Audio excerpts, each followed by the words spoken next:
Today's number, 30. That's the percentage of U.S. travelers who now use generative AI tools to plan trips. I had a true story. When I enter a foreign country and have to fill out a visa form and it says profession, I put chaos. Boom! That's right. That's how I roll, Ed. I'm an agent of chaos coming in.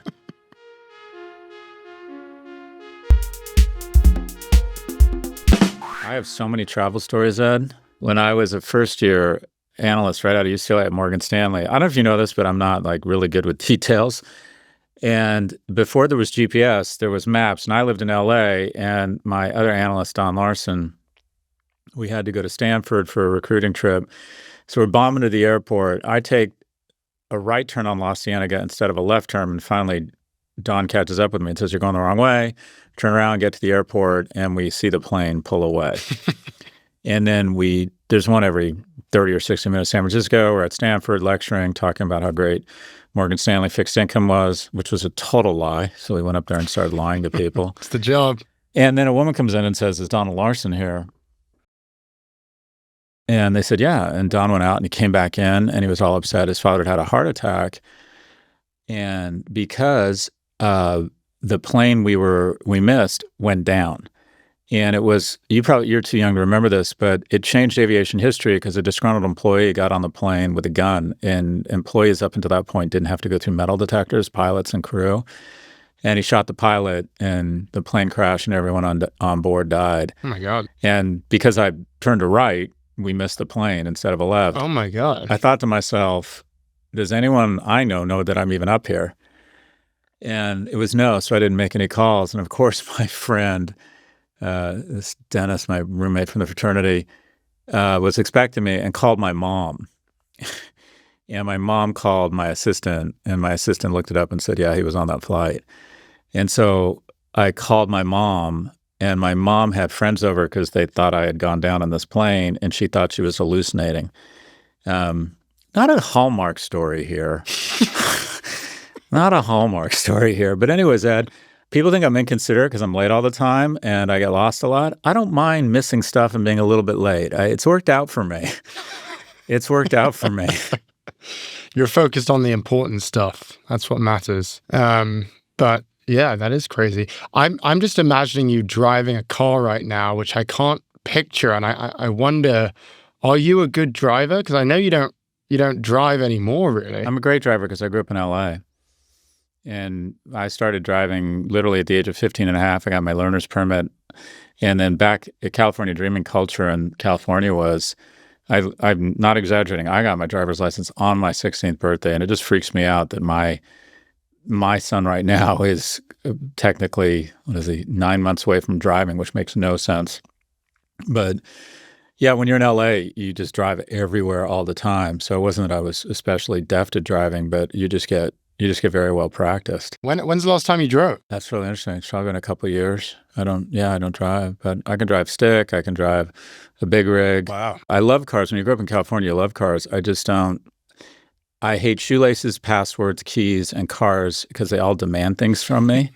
Also, most of my relationships are now starting to ask for something in return, which is really bumming me out. That's not why we're here.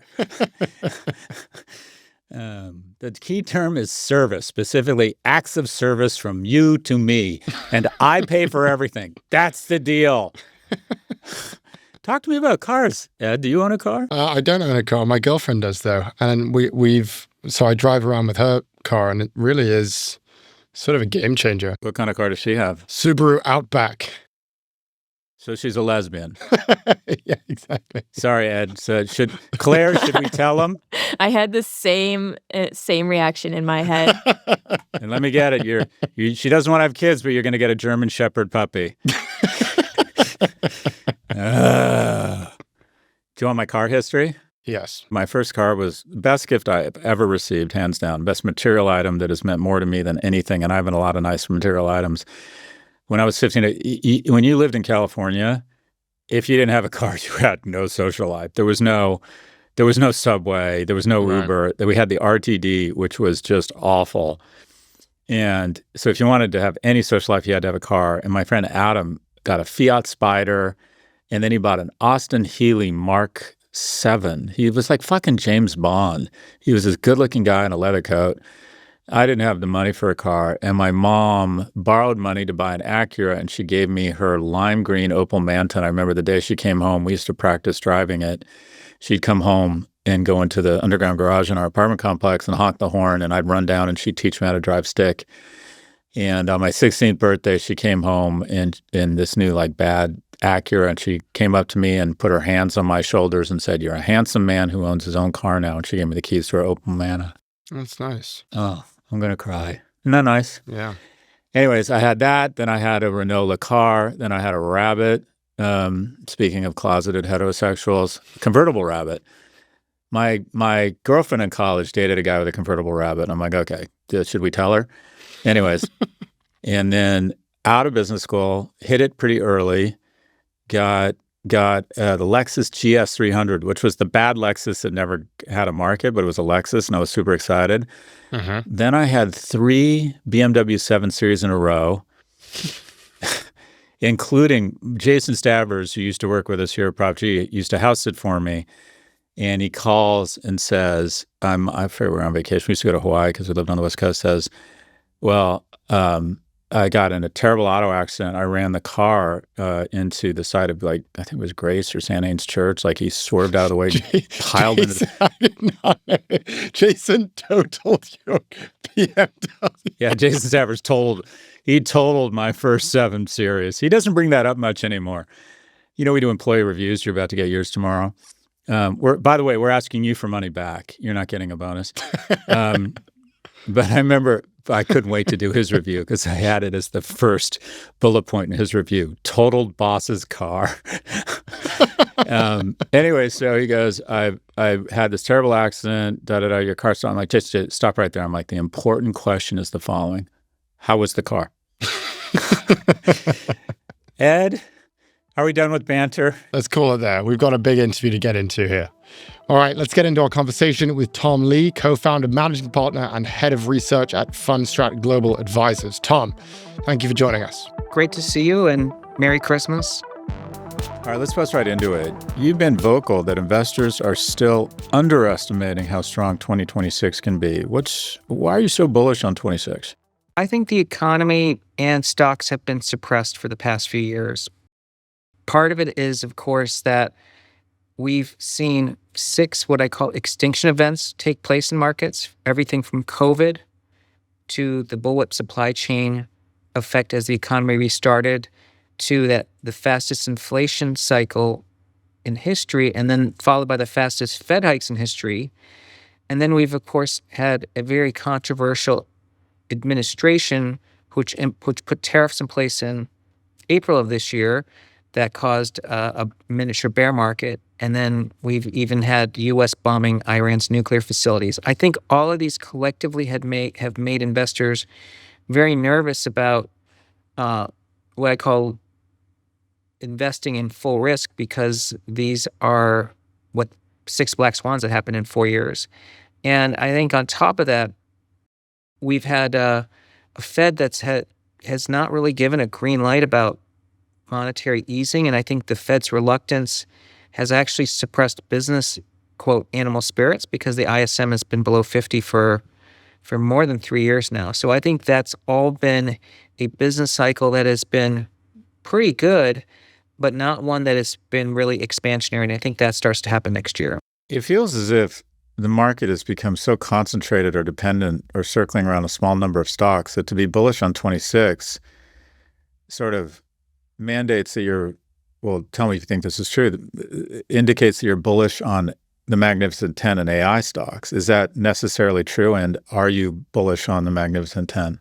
Yeah, I mean, I think 2026 is going to look a lot like this year, meaning we are probably going to have many months where the market is actually down year to date.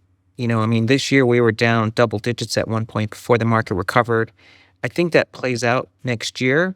But for the reason that I previously stated, I think that we end up a bullish outcome despite all the skepticism.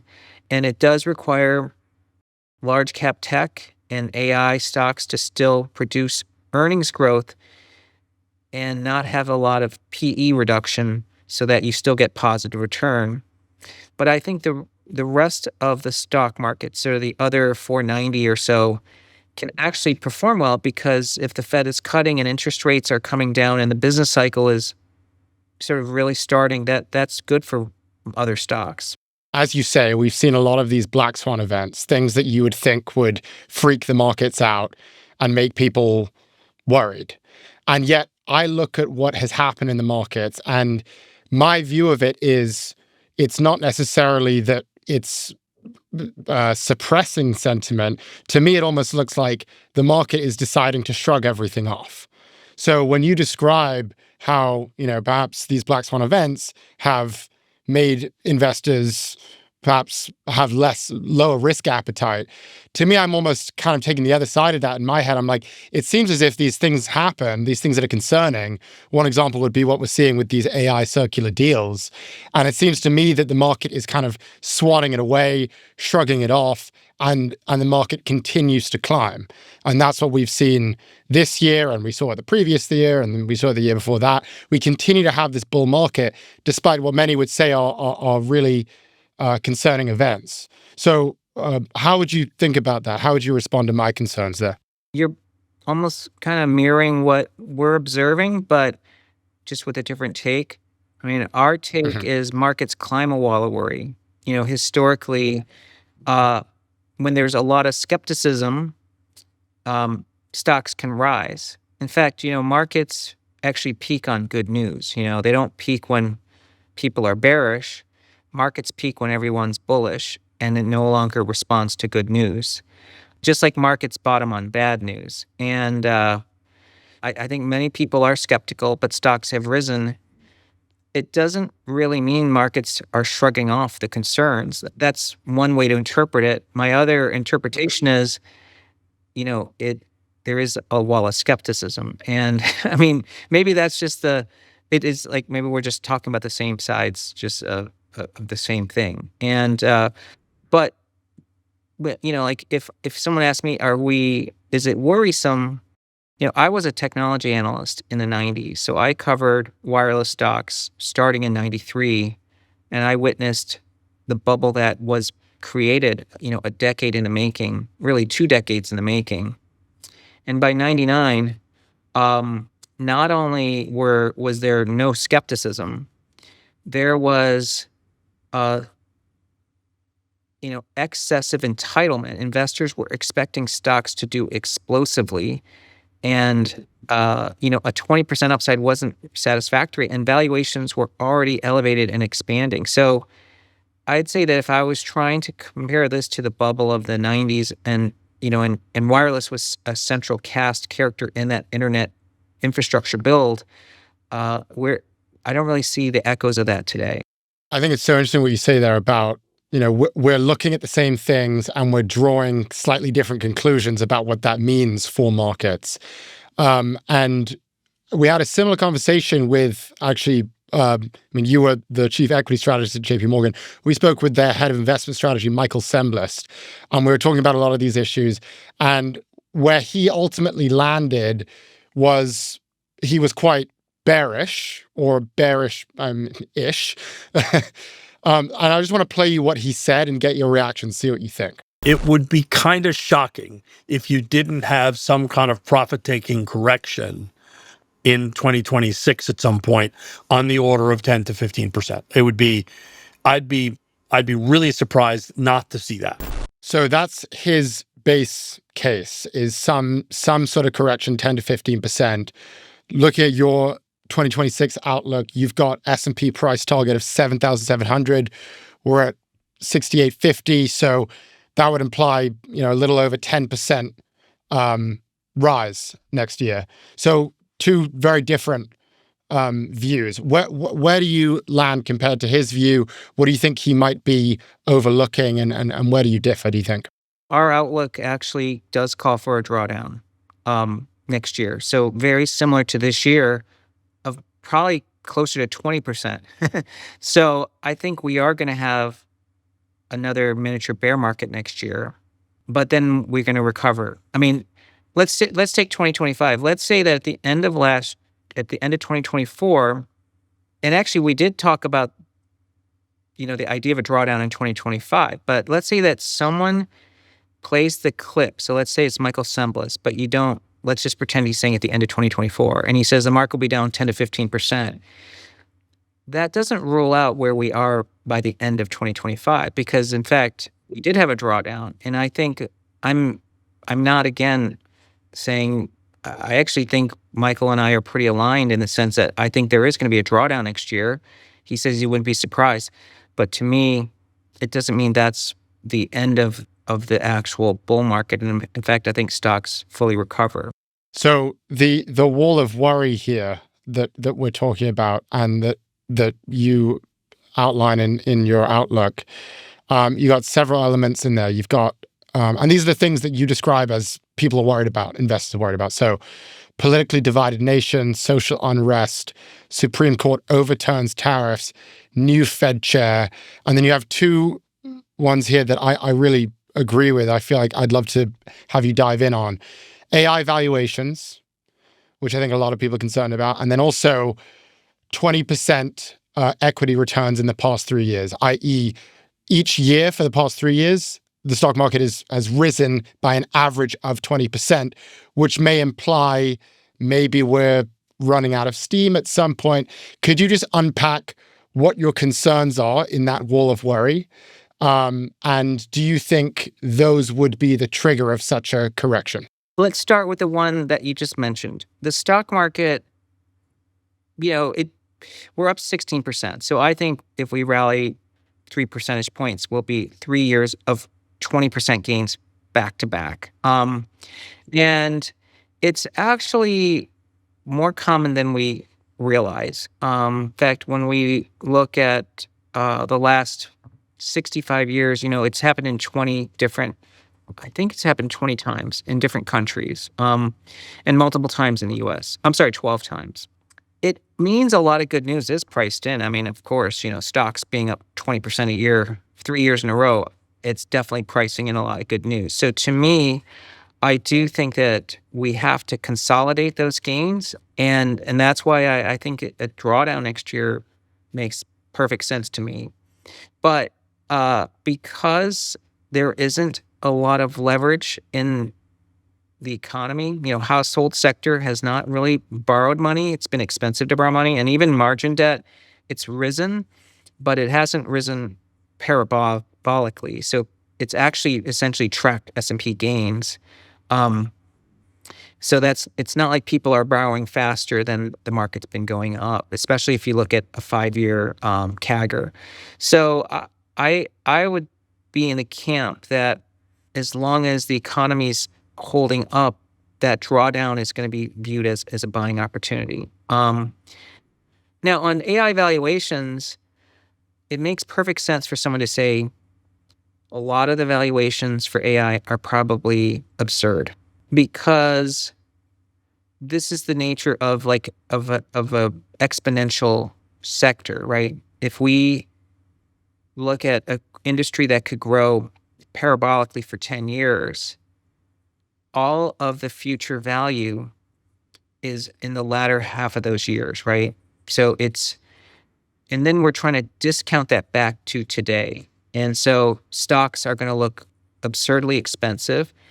And more importantly, investors make a common mistake, which is that they assume that the existing universe of companies are going to be the central cast characters over the next 10 years, which is not the case. So the reason valuations don't make sense today is that, one, of all the AI stocks, I'd say it's probably safe to say only 10% are going to be good investments. Maybe it's even generous, maybe 5%. And of course, there's going to be a new emergence set of new players. And in fact, the economic model might change. But it doesn't mean it's a bad investment. And we've highlighted this as generational traits in past reports. For instance, like if you look at the internet, if you bought the internet basket in 99, okay? So you bought it near the peak and you held it to today, you actually still outperformed the S&P 500, even though 99% of the stocks went to zero. So it wasn't it was a bad investment if you tried to pick a winner, but it wasn't so Yeah. bad if you held it as a basket. So I think AI, it's probably going to be fair to say 90% of the stocks are going to do way worse than people expected. They were too optimistic. But I think as a basket, it's probably going to outperform. That all makes sense to me. I'm with you. But it seems to be a little bit more nerve-wracking when we realize that a lot of the AI companies are the largest companies in the world. It's the big tech companies. I mean, I think Google is an AI company at this point, or an AI stock, Meta, Nvidia. I mean, these are the largest, most valuable companies in the world. And the market really depends on their performance. So when I think about the idea that many of these companies and the expectations that have been pinned to the AI cycle, the fact that that could affect some of the largest, most valuable companies in the world, where we're seeing the highest concentrations in those small companies, the higher concentration than we've ever seen in history, to me, that makes it scarier, what you just said. So I guess my question is, do those companies, do the big tech companies, the Magnificent Seven, do they count in your analysis of AI valuations being too high and the possibility that perhaps we might lose out, or that the value won't actually show up for many of these companies? I might even just add to your concern, because there's a lot of CapEx here too. So that these are, a lot of the Mag 7 used to be asset light businesses. They remarkable equity, sort of rent-seeking model of them was that they could create growth with very little spending. I mean, R&D spending was there, but really CapEx was not there. But today, as you know, AI is extremely capital intensive and it's energy intensive, and it's only justifiable if it's replacing real work somewhere else. Then you can justify, because now it's creating assets to replace future OpEx, I'm going to give you a spin about what's happening that is not disagreeing with what you're saying, but it's probably observing a change in the reality, okay? Which is, tech companies are becoming a bigger part of our life. So naturally, they're going to have a larger share of spending. By the way, we wrote about that in 2018, that if you go back to 1930 and you just use simple demography, okay, population tables, whenever the population growth rate grows faster than the prime age workforce, which means you have compounded labor deficit, you've always had a technology cycle. That was 1948 to 67 and 1991 to 99. In both of those periods, the population growth rate was growing fast, which is demand, faster than worker supply. And we entered the third epoch or era of labor shortage, which started in 2018 and it's going to last to 2035. So then technology spend is necessity because you don't have as much labor available, so there's going to be less wage spend. Yep. Now, if I substituted the word and called this, instead of the word banks, tech companies, I called them financial institutions, we would not be saying there's a financial institution bubble, because for every unit of GDP growth, there's a unit of financial spend. I mean, it's literally the other part of the ledger. And in fact, the financial industry has all circular spending. I mean, think about this. Real estate is valued as a separate asset, but every company needs real estate just to run a business. So why are we valuing real estate? Like in a GDP sense, real estate should be an interim product, not a final product. So I think tech is becoming so central to the economy, especially because of labor shortage, that when we see tech intensity growing, people are flagging that as a bubble, whereas I'm actually just pointing out it's actually out of economic necessity. But it becomes a bubble if the multiple we're applying to the tech streams don't justify higher valuation. I think tech earnings are probably more valuable than Costco, for instance. Yeah, agreed. Or Walmart, right? But Walmart trades at 37 times forward earnings and Costco trades at 50 times. So Nvidia trading at 27. I mean, is there a bubble in Costco and Walmart because Nvidia is at 27 times earnings? 100%. And we've looked at that Costco valuation. It's crazy. I totally agree.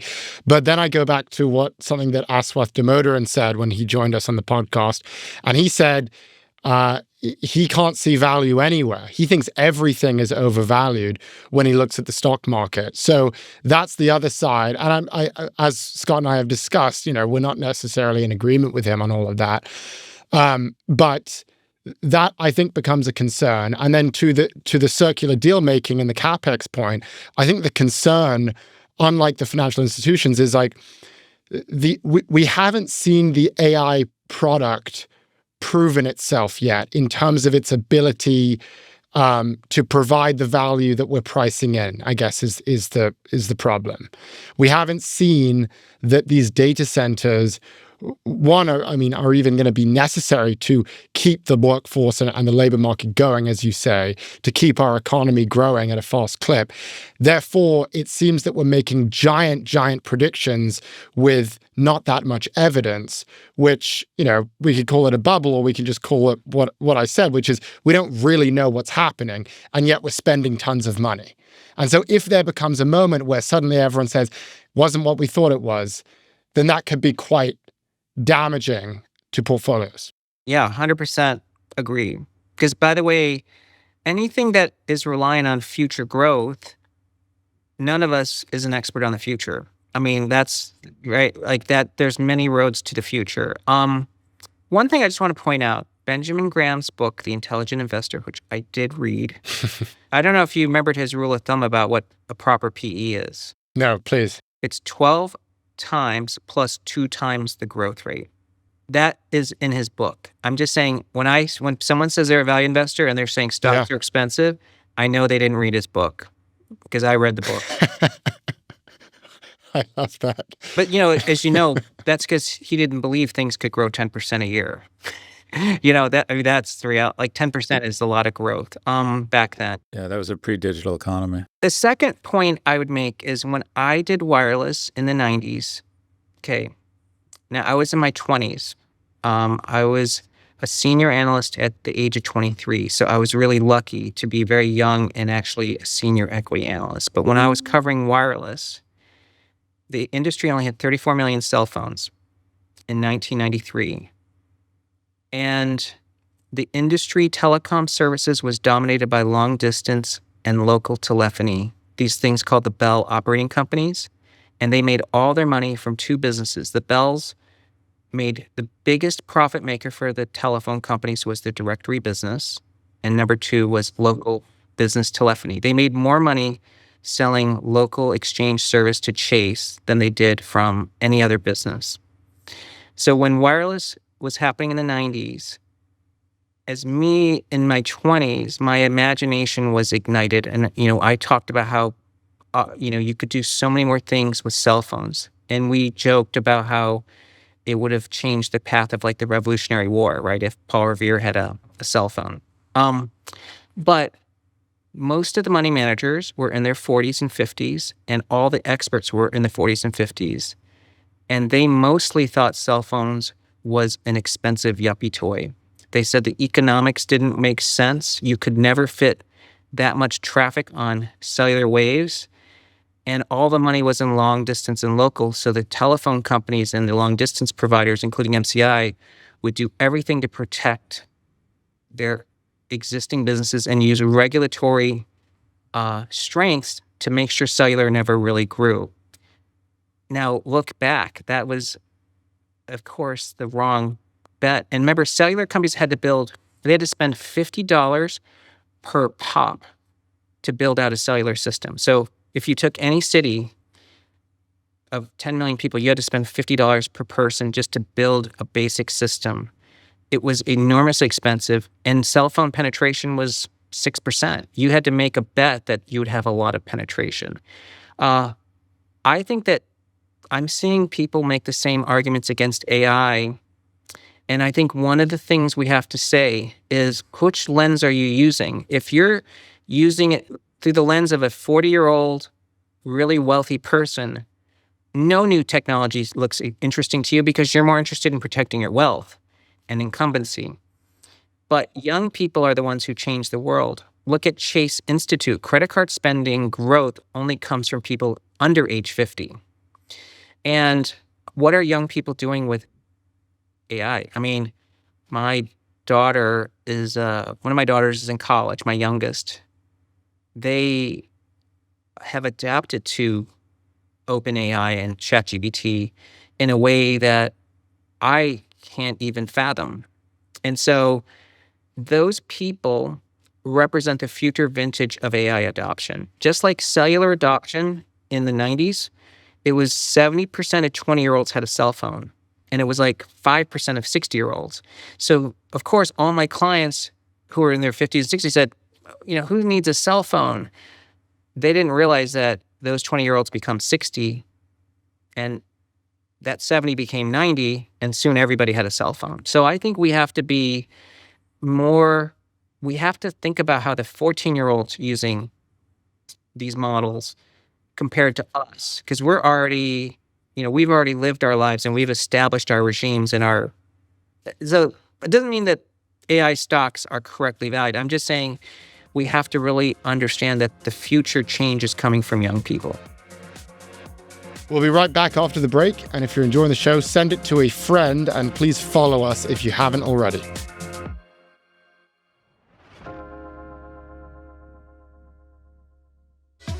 Support for the show comes from LinkedIn. If you've ever hired for your small business, you know how important it is to find the right person. That's why LinkedIn Jobs is stepping things up with their new AI assistant, so you can feel confident you're finding top talent that you can't find anywhere else. And those great candidates you're looking for are already on LinkedIn. In fact, according to their data, employees hired through LinkedIn are 30% more likely to stick around for at least a year compared to those hired through the leading competitor. That's a big deal when every hire counts. With LinkedIn Jobs AI Assistant, you can skip confusing steps in recruiting jargon. It filters through applicants based on criteria you've set for your role and surfaces only the best matches so you're not stuck sorting through a mountain of resumes. LinkedIn Jobs AI Assistant can even suggest 25 great fit candidates daily so you can invite them to apply and keep things moving. Hire right the first time. Post your job for free at linkedin.com/markets. Then promote it to use LinkedIn Jobs' new AI assistant, making it easier and faster to find top candidates. That's linkedin.com/markets to post your job for free. Terms and conditions apply. We're back with Prof G Markets. You said something, Tom, that really stuck out to me. You said that we're in this labor shortage cycle from 2018 that will last through 2035. And you can't avoid the catastrophizing around the destruction in the labor force from AI. Do you still believe we're going to be in a cycle of labor shortage even with AI? I vacillate because there's times where when I read a book like The Coming Wave, I panic and I realize wow, we need to re-educate society. But one thing that gives me hope is that we did at Fundstrat study another technological wave that wiped out at least 20% of the labor force in the 20th century, which was frozen foods. So what many people don't realize is that when Charles Birdseye created Flash Frozen, which, by the way, was a venture backed by Goldman Sachs. It was a VC-backed company. I love this. And by the way, his name is Birdseye because he was an ornithologist. He actually was studying birds. But he found that the Inuit tribe in Alaska had kept their fish super fresh, and it's because they were putting it in a frozen saltwater solution that flash froze the fish. If we look at the labor tables from the 20s, 40% of the U.S. labor force was employed on farms. It was literally, most of the economy was people working on farms, and most of the service sector that was defined back then were household servants, people working for someone else. Food was over 25% of the wallet prior to frozen foods being widely, mass market, because most food spoiled on the way to the supply chain. And so grocery aisles were mostly fresh, And what was frozen back then had freezer burn and was terrible. So flash frozen allowed suddenly the cost of food to drop dramatically because you had less spoilage. And the number of people working on a farm today is down to 2% of the US workforce. So flash frozen was really the key innovation that brought down the cost of food from 20% of the wallet to 5 or 6% today, and reducing farming labor from more than, I think it was 40% at the peak, down to 2. An economist in 1920, okay, let's just pretend on CNBC in 1920, there is none, but let's say there was a CNBC in 1920, and these economists were saying, frozen food, if it comes along and it's going to wipe out 95% of all farmers, this is going to wipe out the U.S. economy. The U.S. economy can't survive frozen food. And instead, it freed up time, right? And it allowed people to be repurposed, and it created a completely new labor force. So Scott, to your point, I think that there is an adverse outcome, but then when I look at past episodes of huge labor disruption, it's actually had positive outcomes. Every technology thus far, it's followed the cycle you're talking about, some short-term destruction of labor, and then profits and innovation get reinvested, and we reinvent ourselves. But we're about the same age, Tom. I want to walk down memory lane. In the 90s, I think you were a telco analyst with Kidder and then Solomon. Is that right? Yeah, that's right. And I was raising money for internet companies, the internet company that started e-commerce companies in the 90s. And I can't help, but this smells a lot like Teen Spirit. I feel like I've been to this movie, and I have this certain muscle memory, and it might be wrong, but I'm curious if you think my timeline trues up with where you think we are, and that is the economists perfectly called the dot bomb. They said how it would happen, how it would unwind. They were exactly right, but they called it at 97. And the NASDAQ doubled between 97 and 99. And what you said also that really struck was that the market seems to be climbing a wall of worry. And that is, in 97 and 98, we were just very anxious. These things are overvalued. There's no way we can sustain this. And the markets kept going up. And then in 99, we had this zeitgeist where all the short sellers, all the hedge funds, Julian Robinson just threw in the towel and gave up and said, I can't predict this market. And then there were all these articles. I remember one specifically in the Wall Street Journal saying, maybe we have moved to a new economic model that the internet has ushered in, and we should be thinking about things differently. And then wham, the market crashed. So if I were to look back and try and equate this to the 90s and the internet, the internet timeline, it feels like we're more like 97 and 98, a ton of catastrophizing that might indicate a surge up. My sense is when prices are, PE multiples are crazy, which I would argue they are right now, they go insane before they crash. Does this timeline, is that even useful to think about, this economic history? And does that timeline sort of where 97, 98, not 99, true up with what you're thinking? It does, Scott. We both have experience of 35 years or more in markets and in technology. And we have to keep in mind that the median tenure of a portfolio manager today managing a fund is 9 years. So they've experienced the markets really only since 2015, being generous. So to them, the 90s is only a legend that their bosses talked about or things that they heard, and it's become second and third hand stories.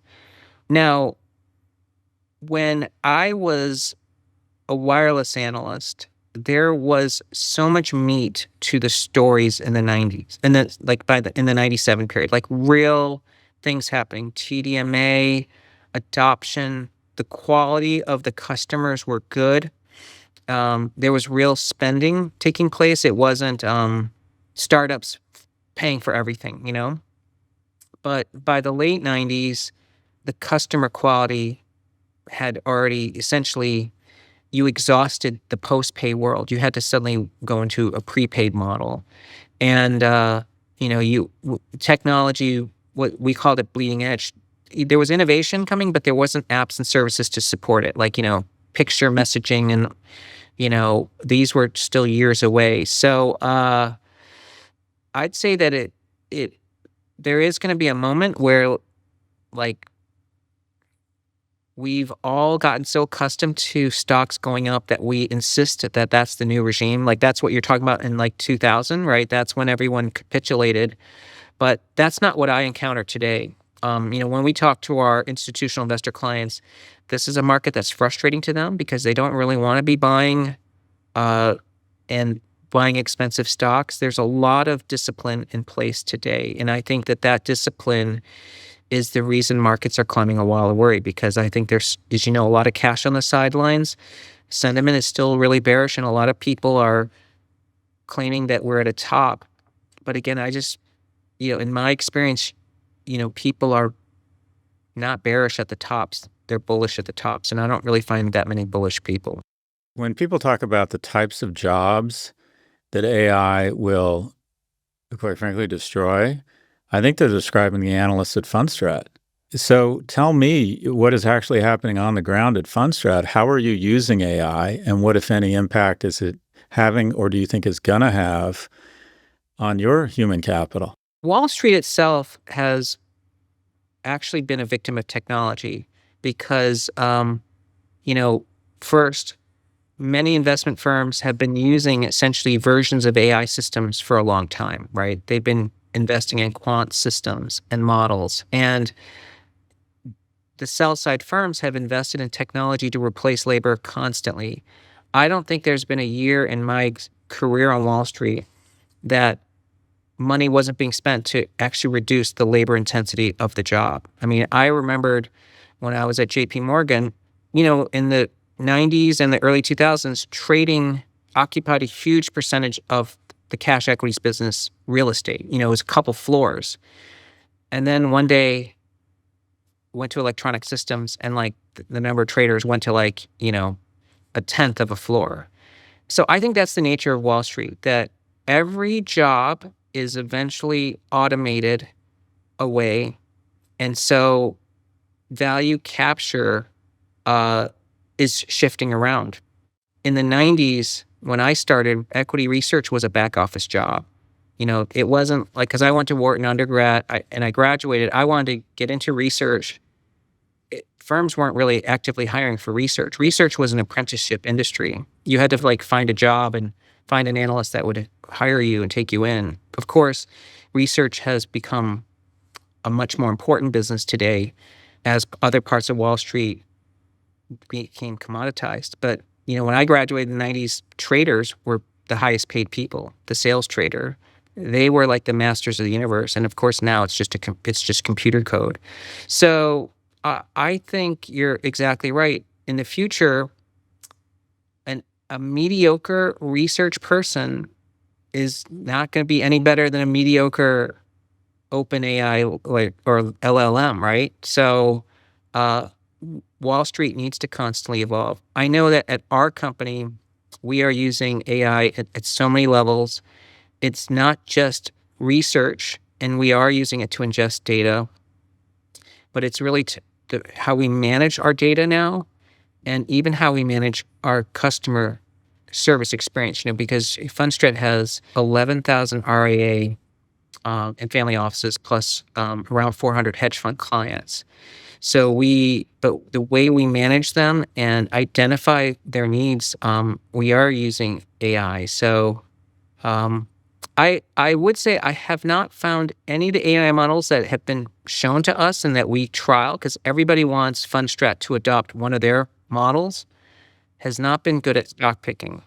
We actually run 3 ETFs. Fundstrat Capital has Granny Shots, GRNY, GRNJ, which is a small mid-cap version, and GRNI. But GRNY has a 1 year of history, has outperformed the S&P by 800 basis points this year. And none of the AI systems that have been shown to us have actually outperformed our own process for stock picking. What would you say makes a great researcher and a great analyst? And then I want to get into crypto. So this is one of my final AI questions. But when you talk about AI is going to replace the analyst, what are the kinds of skills that makes you irreplaceable as an analyst? What kinds of things should white-collar workers, working professionals in general, be trying to work on and be trying to hone in order to not be replaced by AI? AI is very good at looking at the past. So if you need to build a model, you need to recall data, even say, give me the last 12 times something happened. That is AI. But as you know, to do true training, then you need to have it work in the future. Now, future has not a binomial outcome. It's multiple forward scenarios, and the probabilities are unknown of each future event. Okay. So you're dealing with so much uncertainty that I don't know how a probabilistic way to give you a single point answer would ever work. I mean, to give me an example, someone will say, this is the fair value of a stock, and they say this is the PE and this is the E. And I can never understand that, because I'm always wondering, which E are you using? And you know what I mean? Like, because price is today, but then which forward metric, and then how do you discount it? How do you explain to AI that you have to look at 10 years of future earnings, but you don't know which future earnings will actually matter the most? And then how do you assign the weights? I mean, that's really what we do at Fundstrat, is we're constantly assessing the probabilities of future events and then deciding. We do have to pick a direction, right? Then we say this is the path we're going to take, but it's a guess. So I think that the best qualities of a researcher, at least in my opinion, are you do need to be unemotional, but you also need to know the difference between conviction and being stubborn. Because stubborn is riding something and believing in something when all the facts have changed. Conviction is basically riding through the volatility, and it's not easy to tell the difference until history has already passed. And I think, the third thing that's really important in markets is to know what's already priced in. I don't know if AI is going to really have a good sense for, like, if AI is the only thing managing money in the future, I think a human will beat the market, because all the AI systems will be predictable. You know what I mean? And then you can spoof them all. So that's really where I think human judgment matters, because, I'm constantly surveying our clients and I'm in constant touch with them. So I kind of know where the money is and what the bets are and how they react to the Fed. And I don't know how you can program AI unless it is, well, they'll get very good, but they really have to think not just on a specific outcome, but on a series of future outcomes. And that's what we're always sort of obsessing over. We'll be right back. And for even more markets content, sign up for our newsletter at profgmarkets.com/subscribe.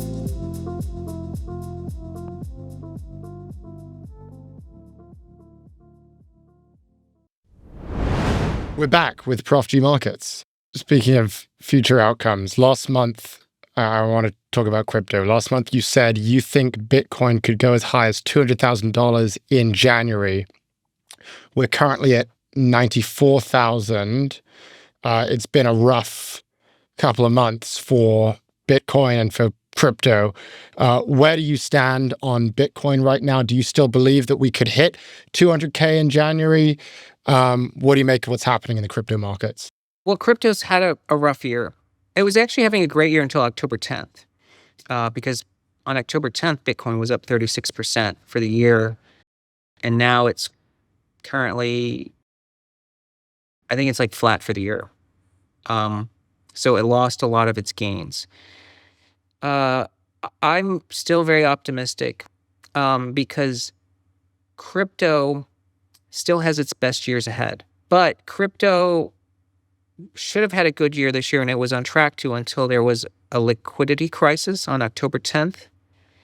That was a bigger wipeout in terms of liquidation than any event in history. The most recent one before this would have been 2022 with FTX.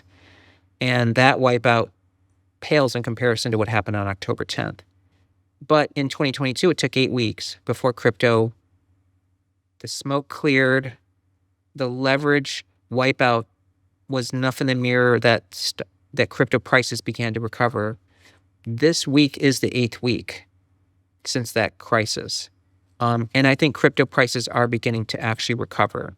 That's why I think Bitcoin can double from here by the end of January. Now, many people don't expect it because of the 4-year cycle. And that's going to be the big question. If Bitcoin breaks 125 in January, there is no 4-year cycle. What did happen on October 10th? Like, everyone knows crypto markets got hit. It seems unclear to people what actually happened. And as you say, it was one of the largest liquidation events that we've seen in the history of crypto. What happened? I'm going to give you what we've been able to piece together, and I would say that it's like a 90% correct, because there's going to be 10% you don't know if there was something else. Just to clarify, is the reason we don't know what's happening because of the anonymity of crypto? We don't know who owns which wallets, and so it's harder to track what's actually happening? Well, it's that, and plus, if when we look at liquidation events, like in the stock market, 90% of what someone will explain is probably correct, but 10%, like 90%, it'd be 90% to correct to say that the February to April decline was largely due to the Trump tariffs. Yes. But the other 10% would be like, well, stocks were already expensive and they were overdue for a correction. So that's what I mean by 90-10. So give us your 90%. What do you think happened? On October 10th, there was 2 things that happened. One was a triggering event, which was Trump announced, a re-escalation of tariffs with China, like a tripling of proposed tariffs. And because markets were closed, historically, crypto is what reflects reaction to a macro event when you're already after market hours. Like if the S&P was open, crypto probably wouldn't have been gut punched as hard. But crypto prices fell. Now, crypto prices falling, system can handle that because, crypto is a hyper volatile by nature. So large swings in prices shouldn't really overload the system. And even volume shouldn't overload the system because crypto trades, there's so much automated trading. However, there was an algorithm in place that actually what I call a glitch happened on a specific exchange, okay?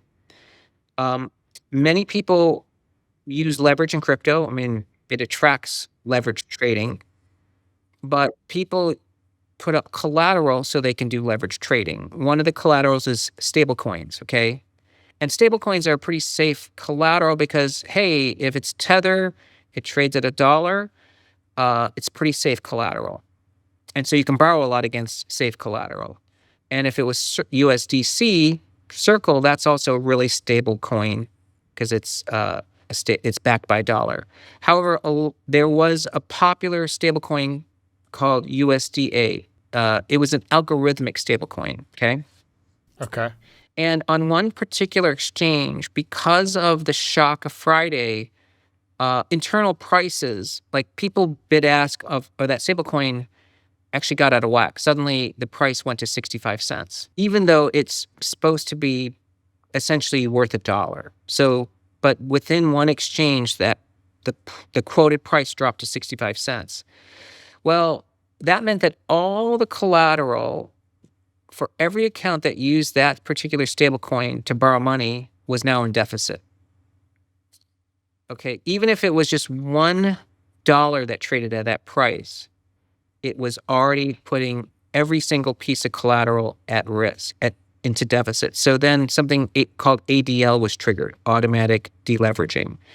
And so in one exchange, everybody who would use that stablecoin as collateral basically got wiped, their accounts liquidated. Well, what were those accounts long? They were long altcoins and all these different cryptos that suddenly got dumped onto spot exchanges. So then on all these other exchanges, suddenly some altcoins suddenly went down 99% because there was a lot of selling from ADL but it triggered a domino effect of all these other exchanges triggering other ADLs because spot prices of all these alts dropped. So that to me was a glitch because it was like an illiquid quote that didn't represent a true VWAP triggered an ADL that triggered a cascade of ADLs. And that led to millions of accounts being literally zeroed out. It won't happen again, I'm sure, because in the future, I'm sure they will use a composite set of prices, or if there's a variance between what's quoted internally versus on spot, or if it's a volume-based measure.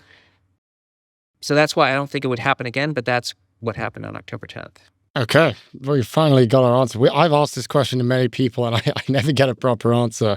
My takeaways from that are that, it seems vulnerable. This asset class that is, supposed to be a hedge in a lot of ways. We are learning in various ways is extremely vulnerable to what seems to be almost nonsensical mechanical glitches, which I guess that is my takeaway.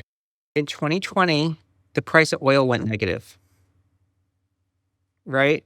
I mean, oil is the most liquid commodity in the world, and it traded at a negative price. So these glitches happen in all markets, but it does happen in crypto because it's a gigantic place where people are trying to experiment and create, what they view as free from censorship and interference. But of course, every event's going to bring something new, and you're 100% right. It's terrible that it happened. But again, I remembered oil was negative, and people actually were able to buy negative oil. They were paid to take oil. I guess I'll wait for a negative stock price. I'd love the opportunity to get negative stock. Remember bonds? Corporate bonds had a negative yield in Europe. You were actually paid to own, an issuer was paid to issue a bond. Can you identify any sectors or geographies that you think are dramatically over or undervalued right now? Undervalued, I think, is small caps because there is real earnings growth now coming, but there is no money flows. So small caps are a whole group that professional investors can afford to ignore because no one else is buying them. The amount of active money in small caps is at record lows. I think financials are also dramatically undervalued, Scott, because, well, this is where we could be wrong. But in my view, I think the financial sector is actually becoming a tech sector, that as money is becoming more digital and as AI implementations are heavily taking place in financial services, it's going to it's creating an advantage for the companies who issue capital. And in companies like JP Morgan, probably, as we just discussed earlier, could really dramatically reduce their dependence on humans, which is their largest expense. So I think financial companies are increasingly going to look like tech companies, and their multiples may become more like tech multiples. So that to me is one group that in the future could have a 30 PE, even though they used to trade at 10 times earnings. We've been talking with a lot of different people in the markets. We've been talking with renowned professors, investment strategists, economists. We talk with a lot of people. Most of them are somewhat bearish right now. You are one of the only real bulls that we've talked with. I've seen you described online as a perma-bull. That was what Bloomberg called you. What do you think about that label? And how is it that you are bullish right now in a sea of bears? And what do you think that says about who you are? I was first called a perma-bull in 2009. And in fact, it was major newspapers that were using it as a mocking term.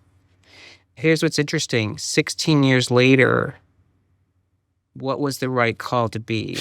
Oh, the optimists have won. And yet today, if I had to say what proportion of investors are bullish versus bearish, it's really risen in the last year. In fact, it's kind of close to the 2009 levels. I think people are already betting on the fact that we're in a bear market. And now many people were convinced of that in 2022 because of the Fed hikes, and they just never changed their views 3 years later. But as you know, what made people a lot more bearish is also because President Trump is a very unpopular president. He's a very divisive figure. I'm a registered independent, so I have never tried to let politics be involved in how I view markets, but I can't help notice that I think that political lens plays into many of our clients' views around markets, that they tend to view. When Biden was president, there were a lot of people who were critical of Biden. I thought the economy, I've cared about the economy. I thought the economy was fine. I think the economy's still doing fine under Trump.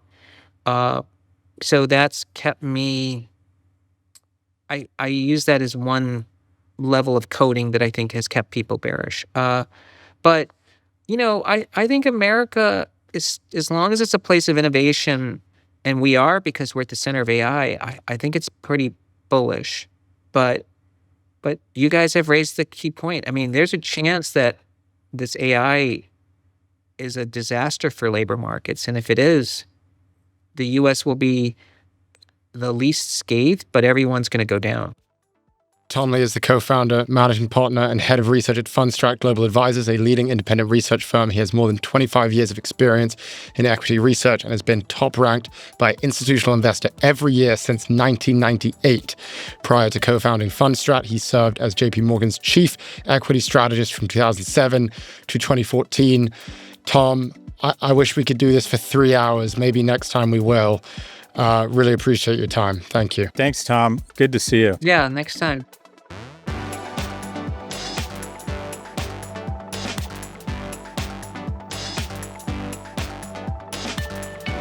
Scott, what'd you think?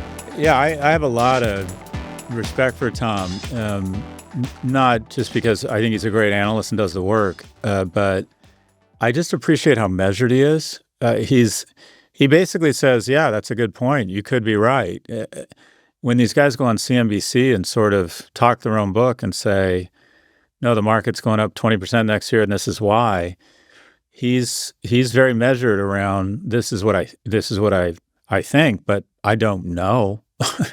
And he acknowledges the other side. He just strikes me as very reasonable and tempered, and I can kind of see why institutions like his research, because I think he's probably got a track record of sort of, I hope most of this is right, but I know some of it's wrong, and buyer beware. He just strikes me as the adult in the room when he's making these recommendations. Like, I think it's good that we had the bull come on before the end of the year. We've had a lot of bears on. I think all of them have presented really. He and Josh Brown. Josh Brown's a kind of a bull. We'll definitely get him on in 2026. But yeah, I think I love his analysis of frozen foods. I think that was a great example. That was really interesting, wasn't it? Of a technology that had real impacts on the labor force, but ultimately it freed up time and it left us with more productive things to do. I don't think that means that we're not going to see an impact on individuals' lives. I mean, he talked about how, frozen foods happen. Everyone thought that farmers would go out of business and then we were fine. It's like some of those farmers did go out of business and some of those farmers were not fine. But long term, as an investor, yes, the idea of these technologies creating short-term destruction in the labor market shouldn't worry you too much. I think the question is, he was talking about his children using AI and young people using AI, which I think is a fantastic point. We should be really looking at how are young people using it. I think the question is, what exactly is the market pricing in? Because it's hard to tell if the market is underestimating the potential or overestimating the potential. And it seems that we haven't really reached a consensus on this, and perhaps that's just the way markets work. We can't know. But I think that is sort of my big question. It's like, just how optimistic or pessimistic or neutral on AI is the market really, based on current prices. And then I think the final point that I think was a good point to end on for the end of the year, as he says, yes, he expects, or he could easily see a 10 to 15% correction next year. And I think that was a little bit scary hearing that. But then he also points out it's a long time, a year, 52 weeks. So he expects that we actually will see a rally after then. So I think it was a good way to end the year. Appreciate his perspective. And we'll definitely want to talk to him again. Thank you for listening to Prof G Markets from Prof G Media. If you liked what you heard, give us a follow and join us for a fresh take on markets on Monday.